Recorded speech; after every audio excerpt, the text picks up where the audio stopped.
श्री भागवत भगवान की है आरती, पापियों को पाप से है तारती। श्री भागवत भगवान की है आरती, पापियों को पाप से है तारती। भागवत भगवान की है आरती, पापियों को पाप से है तारती। ये अमर ग्रंथ, ये मुक्ति पंथ, ये पंचम वेद निराला, नव ज्योति जगाने वाला। ये अमर ग्रंथ, ये मुक्ति पंथ, ये पंचम वेद निराला, नव ज्योति जगाने वाला। हरि नाम यही हरि ध्यान यही, हरि नाम यही हरि ध्यान यही, हरि नाम यही हरि ध्यान यही। जग के मंगल की आरती, पापियों को पाप से है तारती। भागवत भगवान की है आरती, पापियों को पाप से है तारती। ये शांति गीत पावन पुनीत, पापों को मिटाने वाला, हरि दर्श कराने वाला। ये शांति गीत पावन पुनीत, पापों को मिटाने वाला, हरि दर्श कराने वाला।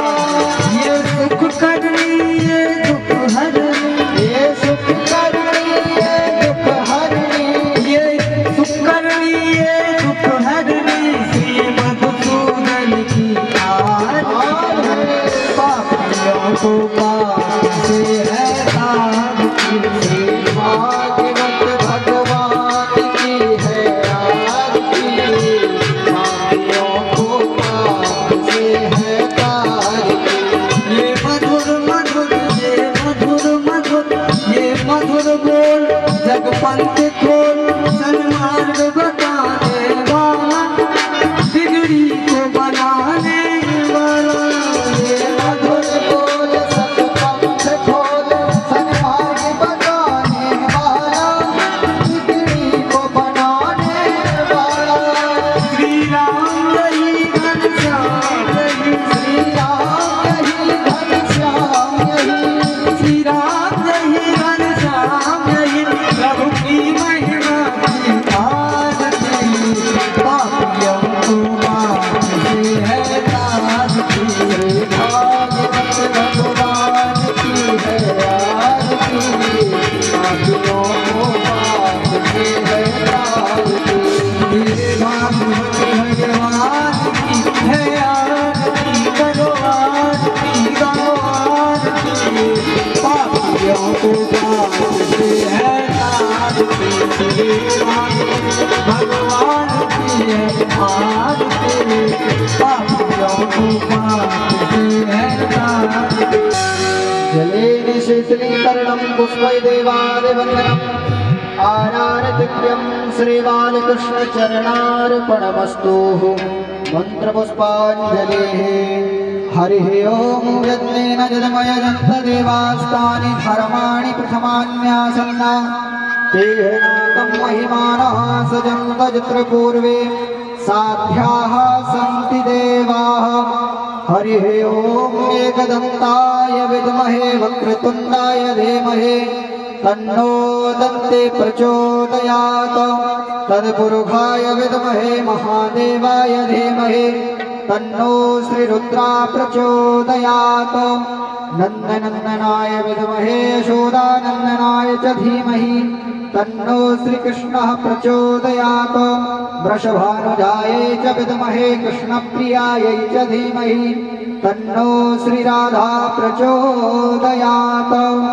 हंस हंसाय विद्महे परमहंसाय धीमहि, तन्नो श्रीवासा प्रचोदयात्।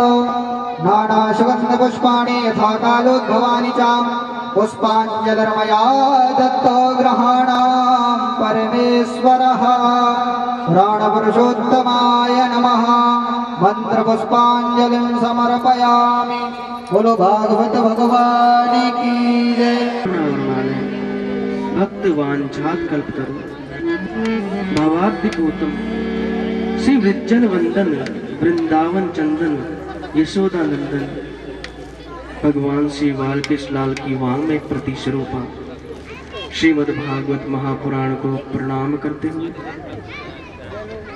आप सभी भक्तों के हृदय के मध्य उन प्रतिष्ठित आनंद कंद वृंदावन श्री कृष्णचंद्र जी को प्रणाम करते हुए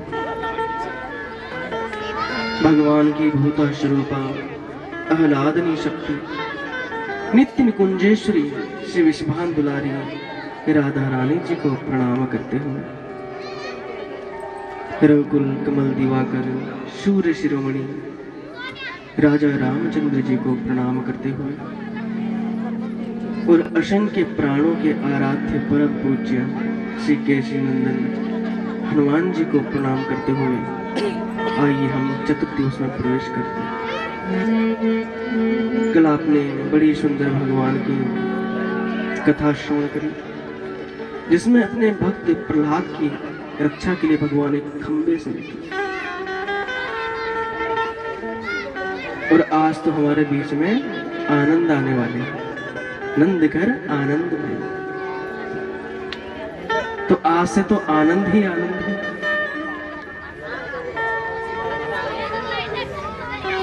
क्योंकि हम सभी कहते हैं ना कि नंद घर आनंद भयो, कृष्ण भयो नहीं, कन्हैया भयो नहीं, अब तुम नंद घर आनंद भयो। सच्चिदानंद रूपा है, सच्चित आनंद स्वरूप है जो, वो ही तो कृष्ण कन्हैया है। इधर सुखदेव जी राजर्षि परीक्षित से पूछते, परीक्षित तुमने इतने प्रश्न किए, अब मैं तुमसे एक प्रश्न करना चाहता हूं। ये बताओ हम भगवान को याद कब करते हैं? कहा महाराज भगवान को तो हम सदैव याद करते हैं। कहा नहीं, हम भगवान को कब याद करते? जब हमारे जीवन में कष्ट आते, संकट आते, तब आते हैं भगवान याद कि दुख में सुमिरन सब करे, सुख में करे ना। दुखों से अगर चोट खाई ना होती तो मेरे गोविंद तेरी याद आई ना होती। जब हमारे जीवन में दुख आता है, कष्ट आता है, संकट आता है तो कन्हैया को याद करते हैं। लेकिन भगवान तब भी हमारा कल्याण करते थे। राजर्षि परीक्षित ने कहा महाराज तब भी भगवान कल्याण करते? कहा कभी तो याद करो परमात्मा को। इस संदर्भ में फिर सुखदेव जी महाराज राजर्षि परीक्षित को एक कथा श्रवण करो कि एक बड़ा ही सुंदर पर्वत था, त्रिकूट नामक पर्वत, जिसकी 3 शिखर थी, एक सोने की, एक चांदी की, एक लोहे की। उस पर्वत पर देवता विहार करने आते थे देवियों के साथ। और उस पर्वत का राजा था गजेंद्र। छोटे मोटे जीव उस गजेंद्र से बहुत डरते थे, उसका सम्मान करते थे, क्योंकि वो सभी जीवों में श्रेष्ठ था, बलवान था। उस गजेंद्र की 50 रानियां तथा 150 बालक थे।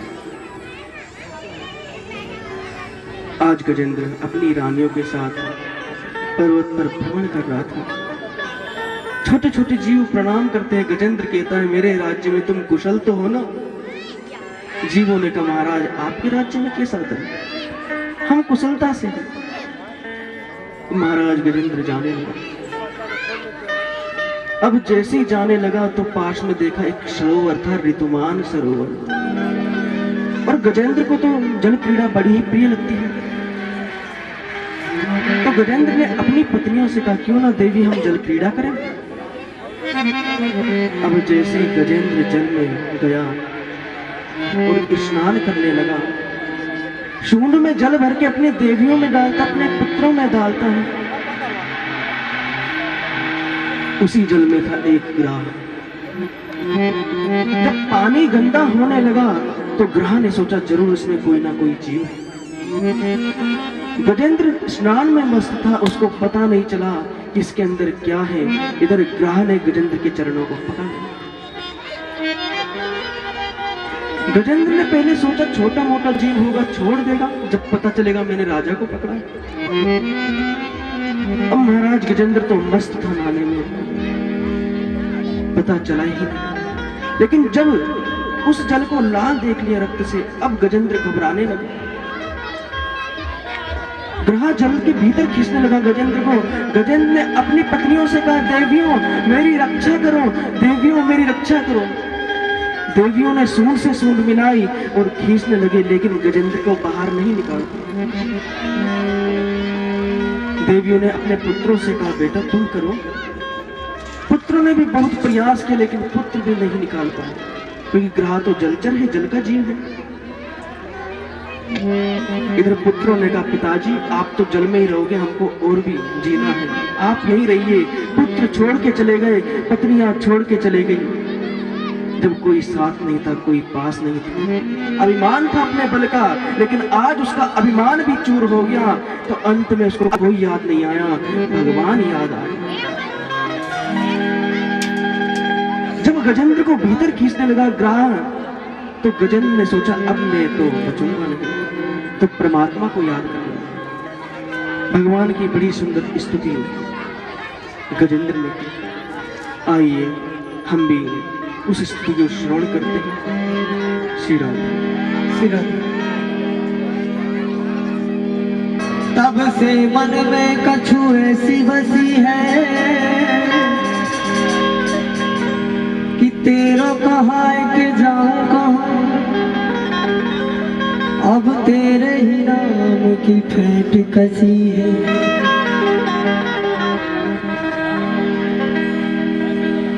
नहीं श्याम प्रभु सा दूजा कोई,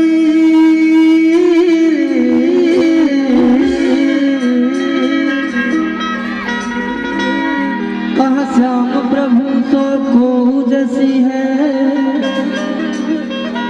ए हो मुरारी पुकार कहूँगा,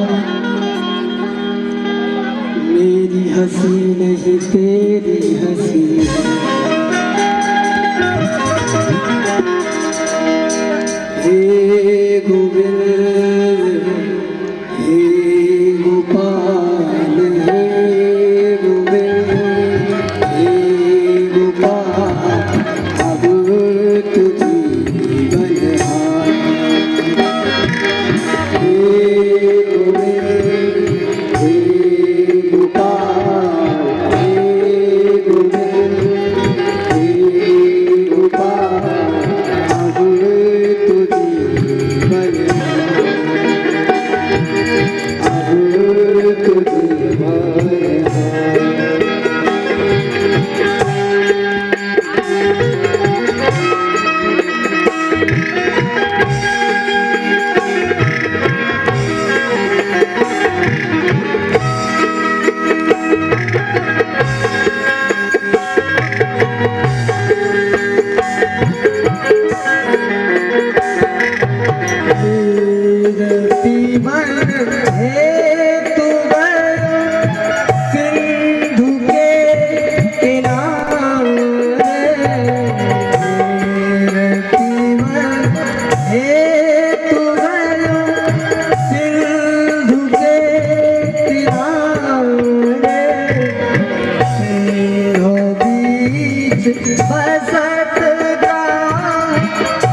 स्तुति गजेंद्र ने की। प्रभु नारायण ने भगवान शिव जी से कहा, भोलेनाथ आप जाओ ना, गजेंद्र की रक्षा करो। भोले बाबा ने कहा, मैं नहीं जाता। कहा क्यों? कहा इसने स्तुति में मेरा नाम लिया ही नहीं। अगर बोलता भोलेनाथ नाम नहीं जानता तो सापुन वाले बाबा, कैलाश पर्वत वाले, कैलाश वासी, शमशान वासी, घटघट वासी। प्रभु नारायण ने कहा चलो कोई बात नहीं। ब्रह्मा जी को कहा, ब्रह्मा जी आप जाइए ना। ब्रह्मा जी ने कहा प्रभु मैं भी नहीं जाता, क्योंकि इसने नाम तो मेरा भी नहीं लिया। अच्छा नाम नहीं पता तो ब्रह्मा जी बोल देता, दाढ़ी वाले बाबा बोल देता, कुछ भी बोल देता। भगवान ने माता रानी से कहा देवी आप तो जाइए। माता रानी ने कहा मैं भी नहीं जा सकती, क्योंकि इसने मेरा नाम भी नहीं पुकारा। मेरे तो अनेक नाम हैं, नाम अधेयानि कुर्वन्ति, शेरा वाली, दुर्गा, काली, भवानी, चंडी। भगवान नारायण ने सभी देवताओं से कहा, लेकिन सभी देवताओं ने मना कर दिया। भगवान प्रभु ने कहा जिसका नाम नहीं वो मेरा नाम है। जब सभी देवताओं ने मना कर दिया हम नहीं जाएंगे, तो मेरे प्रभु नारायण ने कहा जब तुम में से कोई नहीं जाता तो मैं जाऊंगा। इधर जैसे प्रभु गजेंद्र को बचाने के लिए जाने लगे, गरुड़ जी को बुलाया। गरुड़ जी को भी अभिमान आ गया।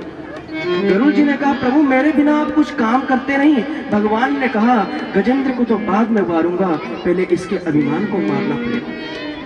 भगवान ने अपनी कनिष्ठिका उंगली गरुड़ के ऊपर रखी और कहा गरुड़ इसको लेकर चलो। कहा महाराज आप विलंब मत करो, भक्त के प्राण संकट में। प्रभु ने कहा लेके उड़ो तो सही। गरुड़ ने बहुत प्रयास किया लेकिन उड़ नहीं पाए। भगवान ने कहा अभिमान करता है, तू ये नहीं जानता तुझको मैं लेकर उड़ता हूं अपने पंजे में पसंद कर। प्रभु जैसे ही गरुड़ में आरूढ़ हुए उतने में देवी लक्ष्मी आई। कहा स्वामी कहाँ जा रहे हो? और हाँ कहा लक्ष्मी माता के सामने, और थी कहा सीधा गजेंद्र के पास जा। तो श्री सुखदेव जी उनके पूर्व जन्म की कथा श्रवण कराते हैं कि गजेंद्र कौन था और ये ग्राह कौन था। कि योशो ग्राह शवेशाद्य परमश्चरुपत्रिक मुक्तो देवल शापेना भूभो गंधर्व शब्दमा। ये ग्राह कौन था? ये हू नामक गंधर्व था जो देवताओं को हंसाने का कार्य करता था। एक दिन देवल ऋषि जी सरस्वती नदी में स्नान कर रहे थे। हू नामक गंधर्व ने सोचा सभी को हंसाता हूँ, आज इन ऋषि को हंसाता हूँ। आज इन ऋषि हाथी गया और देवल ऋषि का चरण हाथी। देवल ऋषि घबराए कहीं ग्राह ने तो नहीं पकड़ा। उतने में हू गंधर्व जल से बाहर निकले। कहा महाराज मैं क्रोधित हो गए देवल ऋषि और श्राप दिया कि जा ग्राह के भांति आया है तू ग्राह ही बन जा। हू गंधर्व चरणों में गिर गया कि महाराज यदि संतों के चरणों को पकड़ने से यदि श्राप मिलता है तो आज के बाद हम कभी चरणों को नहीं पकड़ेंगे। देवल ऋषि ने कहा इसी प्रकार चरण पकड़ते रहना, एक दिन भगवान के परम भक्त के चरण पकड़ेगा और उसी दिन तेरी मुक्ति हो जाएगी। तो ये हू नामक गंधर्व इंद्रद्युम्न इति ख्यातो विष्णुवर्त परायणा। ये पांडव देश के राजा इंद्रद्युम्न थे। भगवान नारायण का बहुत व्रत रखते। एक दिन एकादशी का व्रत इन्होंने रखा था और पूजा कर रहे थे। उतने में अगस्त ऋषि आ गए। उस समय इंद्रद्युम्न राजा पूजन कर रहे थे इसलिए ध्यान नहीं दिया। अगस्त ऋषि क्रोधित हो गए कि संतों का अपमान करता है, संत आए हैं और सम्मान नहीं करता। उसी समय जल लिया और छिड़क दिया कि जा गजेंद्र के भांति बैठा है गजेंद्र बन जा। इधर इंद्रद्युम्न राजा ने क्षमा मांगी।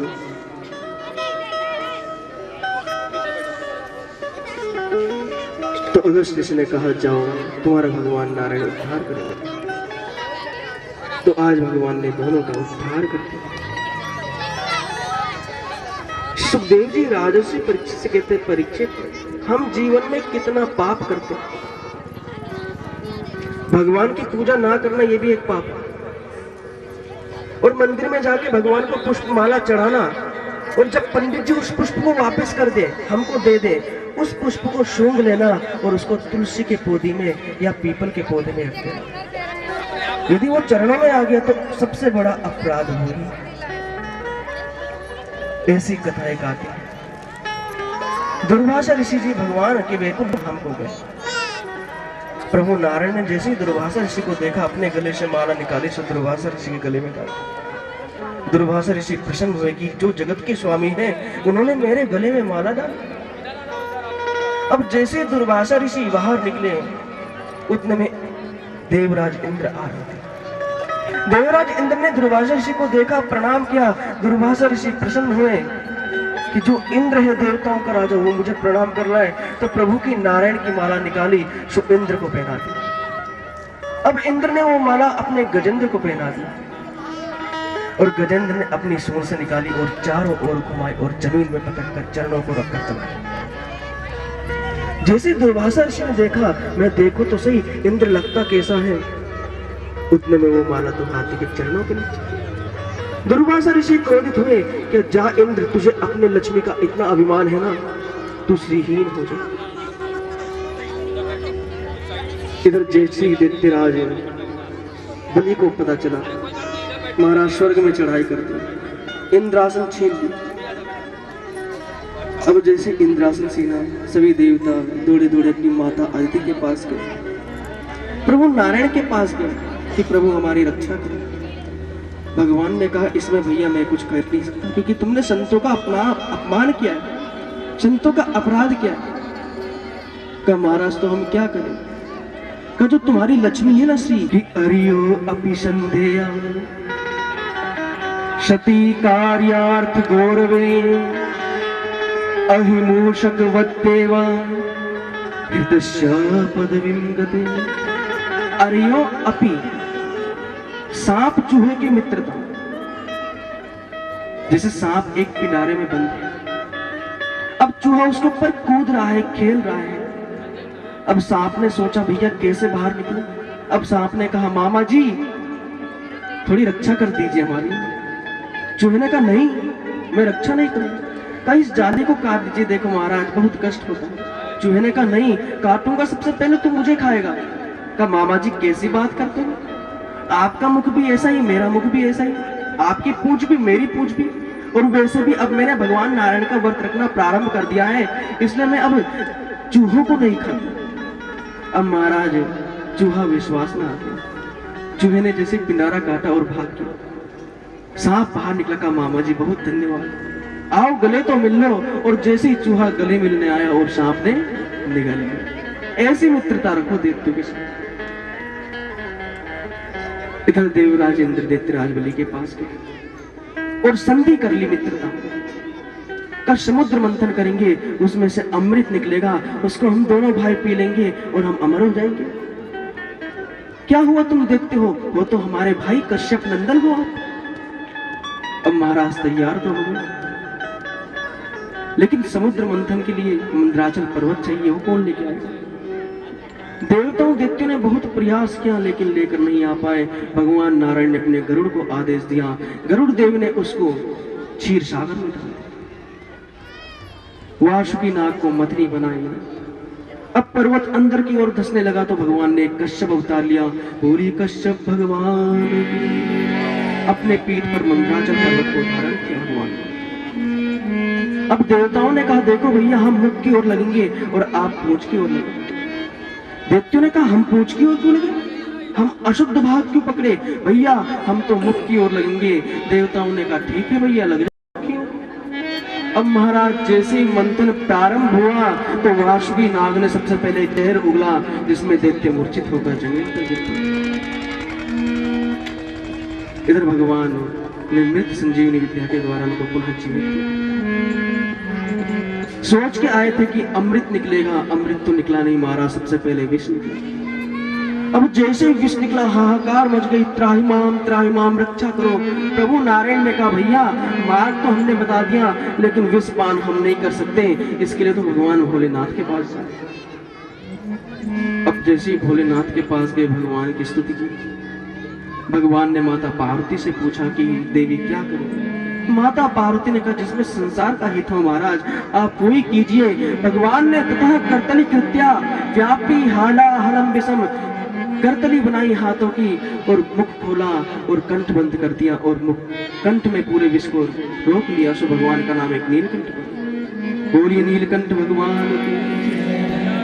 हृदय में क्यों नहीं लिया उस विश्व को? क्योंकि भगवान से धनुष निकला, कल्प वृक्ष निकला जिसको स्वर्ग में लगा दिया। उसके बाद अश्व निकला जो राजा बलि ने ले लिया। फिर एरावत हाथी निकला जो देवराज इंद्र ने लिया। कई प्रकार की अप्सराएं निकली। फिर जाकर माता लक्ष्मी निकली। अब देवताओं में युद्ध होने लगा। इनको हम लेंगे, इनको हम लेंगे। माता लक्ष्मी ने कहा तुम युद्ध मत करो, जिसका वर्ण मैं कर लूं वही मुझे देगा। अब माता लक्ष्मी ने अपने हाथों में एक पुष्प की माला रखी। सभी ऋषि मुनि, सभी देवता देखते हुए बैठे हुए।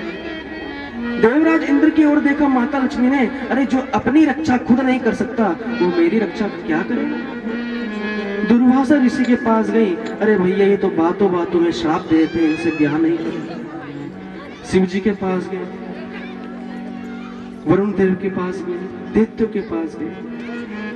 जब देखा प्रभु नारायण कहीं नहीं है तो माता लक्ष्मी ने देखा क्षीर सागर की और भगवान ने मुख किया है। दौड़ी दौड़ी गई, भगवान नारायण को वो माला पहना दी। बोली लक्ष्मी नारायण भगवान की। दोनों का विवाह हो गया। कदम्ब के वृक्ष में भी गिरा था, इसलिए कदम्ब अमर है। जब इस प्रकार धन्वंतरी भगवान भी भयभीत हो गए अमृत को लेकर, इधर प्रभु ने एक अपना अवतार लिया मोहिनी रूप से। बोली मोहिनी भगवान। देवताओं के बीच में आकर खड़े होकर कहने लगे महाराज आप युद्ध क्यों करते हो, लड़ाई क्यों करते हो? कहा देवी देखो मंथन हमने की, ये अमृत हमको नहीं दे। कहा अगर आप चाहो तो मैं अमृत बांट दूं।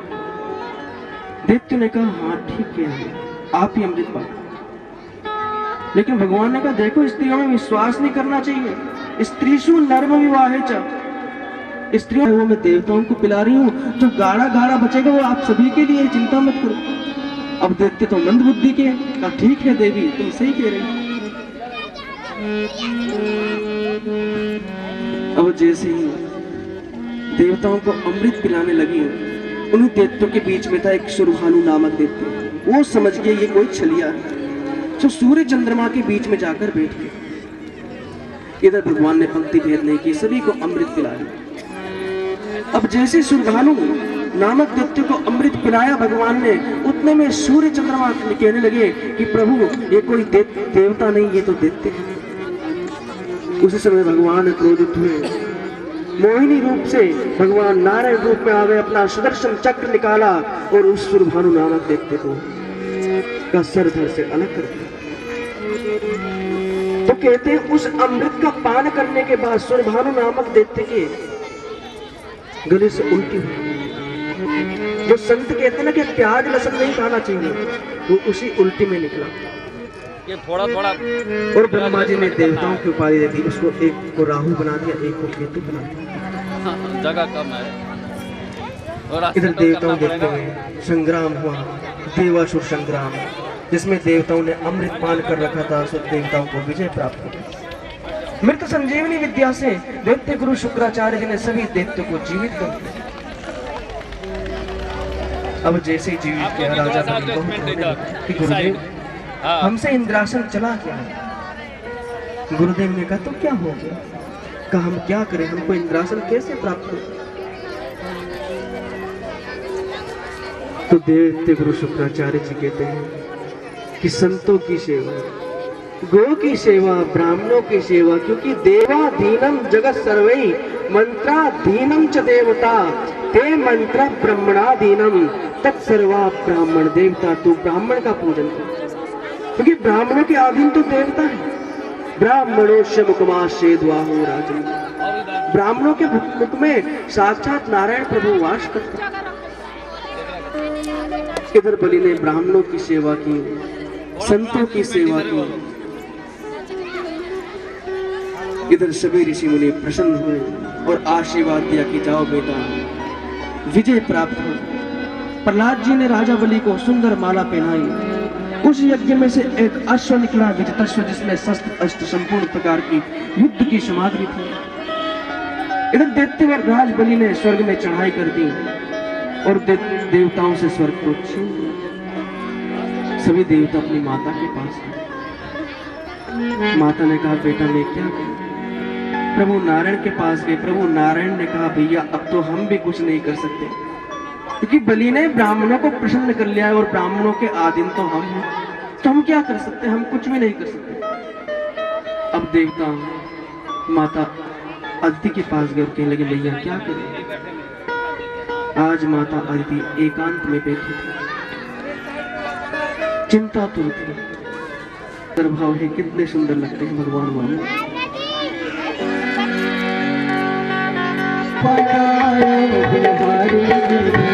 रूप बामन को बनायो बिहारी है, रूप बामन को बनायो बिहारी। बाके बिहारी जी ने कुंज बिहारी जी ने, बाके बिहारी जी ने कुंज बिहारी जी ने, बाके बिहारी जी ने कुंज बिहारी जी ने, बाके बिहारी जी ने कुंज बिहारी जी ने, बाके बिहारी जी ने कुंज बिहारी जी ने, बाके बिहारी जी ने कुंज बिहारी जी ने, बाके बिहारी जी ने कुंज बिहारी जी ने, बाके बिहारी जी ने कुंज बिहारी जी ने, रूप बामन को बनायो बिहारी जी ने, रूप बामन को बनायो बिहारी जी ने।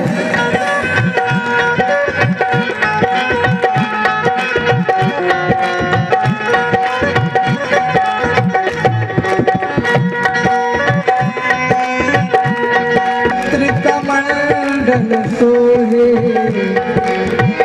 छत्र कमंडल सोहे, सिर पर छत्र कमंडल सोहे, सिर पर छत्र कमंडल सोहे, सिर पर छत्र, हाँ सिर पर छत्र, हाँ सिर पर छत्र, हाँ सिर पर छत्र, सिर पर छत्र कमंडल सोहे, सिर पर छत्र कमंडल सोहे, पीतांबर है ओढ़ायो बिहारी जी ने, पीतांबर है ओढ़ायो बिहारी जी ने, रूप बामन को बनायो बिहारी जी ने, रूप बामन को बनायो बिहारी जी ने।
छोटी आंखें, घुंघराले बाल।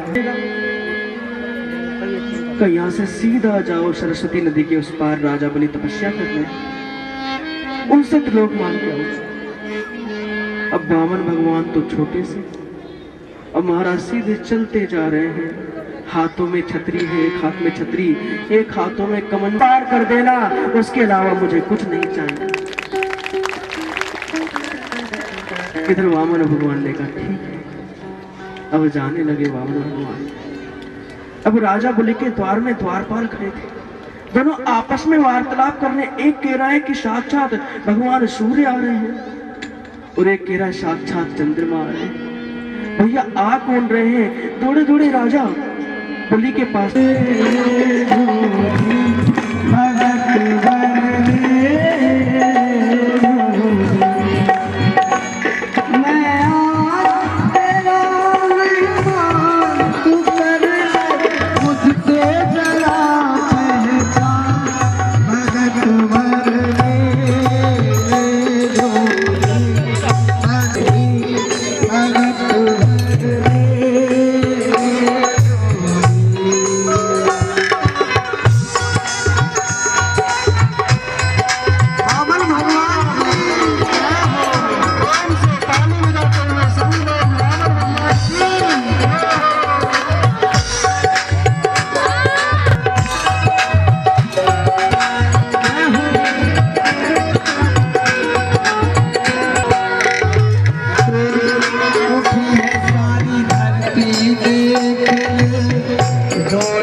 यजमान वामन भगवान का पूजन करेंगे।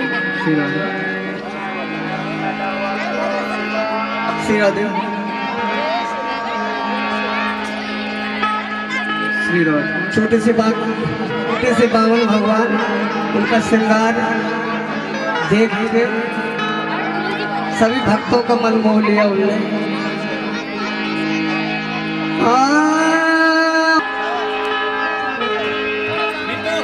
ओ बांके बिहारी,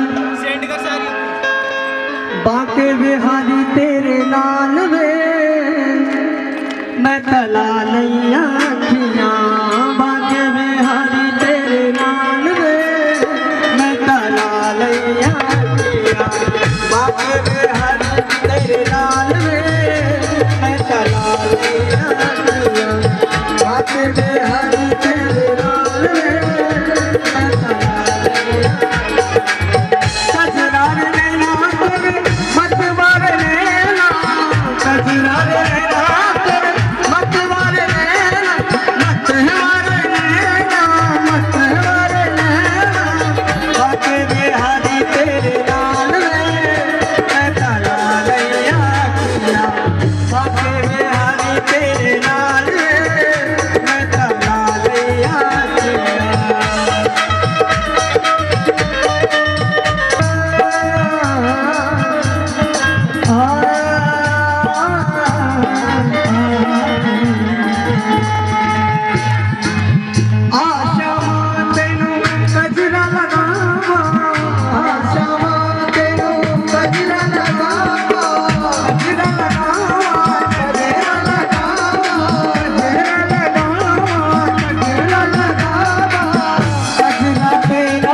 आशा तेरे मुकुट पवारा, आशा तेरे मुकुट पवारा, आशा तेरे मुकुट पवारा, आशा तेरे मुकुट पवारा, आशा तेरे मुकुट पवारा। ये लट घुंघरा ले तेरे गाल में गला रैया, तेरे हाथ तेरे गाल में गला रैया, तेरे हाथ तेरे गाल में गला रैया।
बोलिए श्री वामन भगवान की जय, वृंदावन बिहारी लाल की जय, राधा रानी सरकार की जय हो। जय जय श्री राम, जय जय श्री राम, जय जय श्री राम।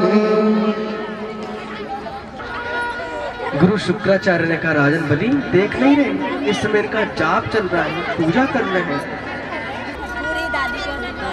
गुरुदेव ने कहा, जब जाप पूर्ण हो जाए तब पूछना क्या चाहिए। सुवाहन भगवान का अब जब जाप पूर्ण हो, माला लपेटी, अब राजा बलि पूछने लगे, अरे ब्राह्मण देवता आपको क्या चाहिए। तो कभी कुछ नहीं चाहिए। अच्छा, लेकिन मेरी इच्छा होती है महाराज मैं कुछ भी। अच्छा आप कहो तो मैं आपके लिए एक महल बना दूं, हाँ करा दूं ब्राह्मण पुत्री के साथ। अच्छा हाँ ब्याह ही करवा दो आप। अच्छा अपने सैनिकों को कहा, कोई ब्राह्मण कन्या लेकर आओ, आज इन वामन का ही विवाह करा दो।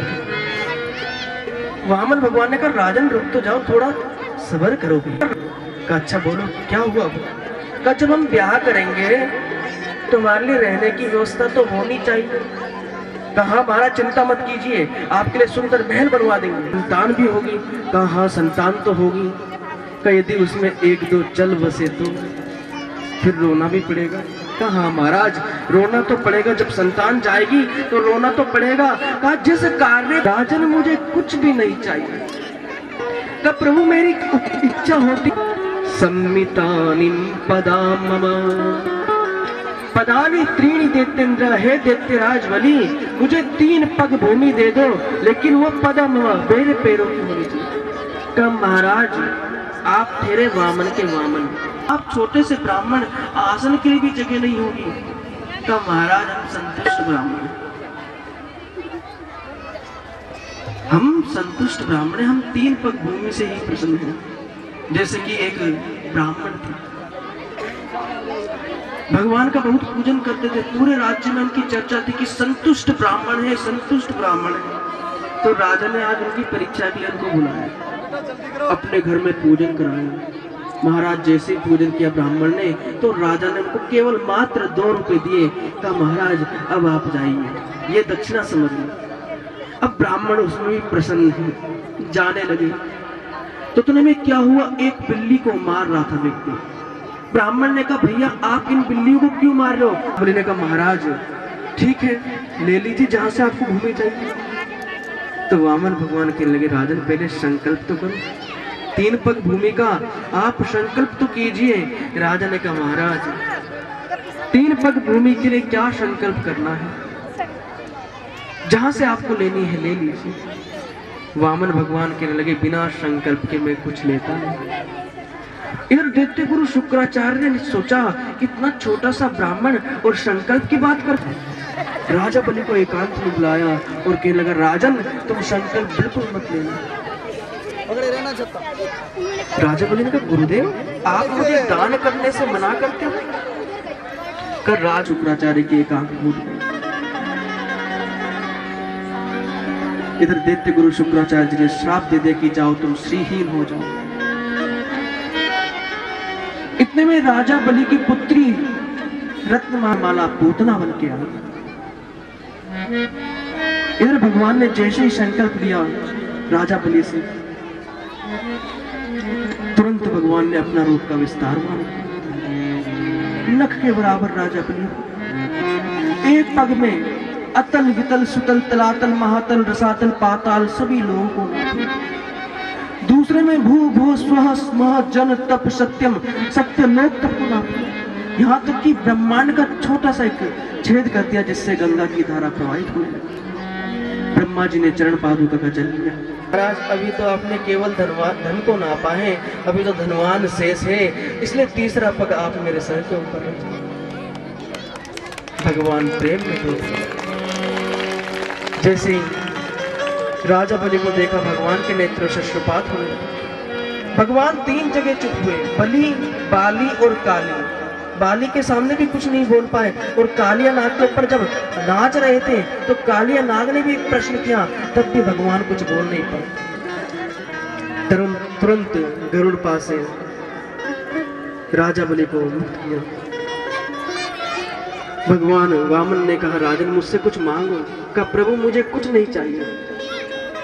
कहा मैं तुम्हें कुछ देना चाहता हूं। कहा महाराज मुझे कुछ भी नहीं चाहिए आपसे। कहा कुछ मांगो। कहा प्रभु बस मुझे यही चाहिए कि आप मेरे साथ सदैव। वामन भगवान ने कहा तुम्हारे साथ में सदैव। वामन भगवान ने राजा बलि को सुतल लोक दे दिया और कहा अभी इस इंद्रासन में पुरंदर नाम के राजा हैं और दूसरी बार तुम राजा बनोगे इंद्रासन के। राजा बलि को सुतल लोक दे दिया। इधर भगवान प्रहलाद भी आए, रत्नमाला आई, विंध्यावती आई। अब भगवान सुतल लोक में राजा बलि के द्वारपाल बन के खड़े। इधर लक्ष्मी जी को चिंता खड़े द्वारपाल बन के। माता लक्ष्मी अपना रूप बदल कर आई और राजा बलि को के हाथों में रक्षाबंधन, ये जो हम रक्षाबंधन मनाते हैं, एक धागा बांधा। राजा बलि ने कहा बहन मैं तुझे क्या दूं। मेरे पास तो देने के लिए कुछ है भी नहीं। माता लक्ष्मी ने कहा जो आपके द्वारपाल है ना, उन्हें मुझे दे दीजिए। राजा बलि समझ गए कि कोई और नहीं, ये तो देवी लक्ष्मी है। तरस रहे तड़पे तेरी याद में, तरस रहे तड़पे तेरी याद में, बरस रहे पागल की नैनों से नैना लड़े, पागल की नैनों से नैना लड़े, काली नैना लड़े नैना, मेरे बाबे बिहारी से नैना लड़े, मेरे बाबे बिहारी से नैना लड़े।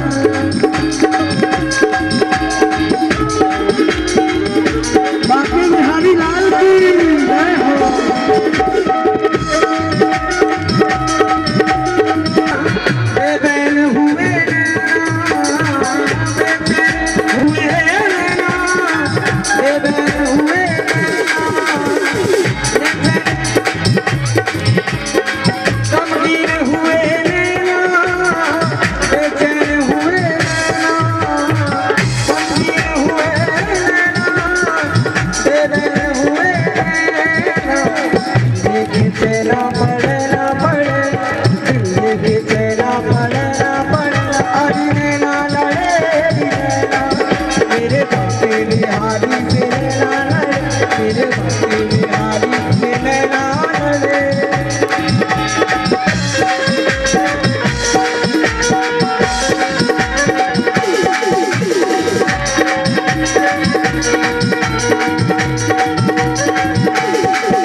हुए और तुरंत बिना देखे बाण छोड़ दिया। सिंह मरा नहीं, गाय मर गई और सिंह भाग गया। गुरु वशिष्ठ ने देखा, बेटा तूने कितना बड़ा पाप किया है, नीचों वाला कार्य किया है, जा तू नीच हो जा। पिठद्र जी वन में गए, भगवान की तपस्या की, भगवान के चरणों में रति प्राप्त की। इन्हीं के भाई थे शरियाती राजा, कौन नहीं जानते इनको। इनकी पुत्री थी सुकन्या। तिष्चकाराश्चित सत्कथोदे, ऐसे महाराज अम्बरीश एक दिन अपने महल में बैठे थे तो क्या देखा, नारद जी ब्रह्मा जी के पास जा रहे। अम्बरीश जी ने नारद जी को बुलाया, कहा महाराज जी दो पोथी किस चीज की है? कहा एक में वो भक्त हैं जो भगवान को याद करते हैं और एक में वो भक्त हैं जिनको भगवान याद करते हैं। अब पहले अम्बरीश ने देखी भक्तों की पोथी, महाराज सब देखा, ध्रुव, प्रहलाद, मीरा, नरसिंह, अम्बरीश का नाम कहीं नहीं। सोचा मेरी भक्ति में कोई कमी होगी। नारद जी ने कहा दूसरी पोथी तो देखो, और महाराज जिसकी भगवान भक्ति करते थे उसमें सर्वप्रथम नाम अम्बरीश का। बड़े प्रसन्न हुए अम्बरीश, ठाकुर जी में से इतना प्रेम करते, भगवान की सेवा करते, पूजा करते, एकादशी का व्रत करते। देखिए एकादशी का व्रत हम सबको करना चाहिए, लेकिन क्या करूं, मेरे हाथों में बेगन का कांटा है। बेगन कभी नहीं खाना चाहिए वैसे तो, बेगन जिसका कोई गुण ना हो, और एकादशी में विशेष कर, इसलिए मेरी शक्ति क्षीण हो गई। महाराज राजा ने कहा मैं क्या कर सकता हूँ, कल जिसने एकादशी का व्रत लिया है यदि वो अपने हाथों से मुझे जल दे दे तो मेरी शक्ति वापस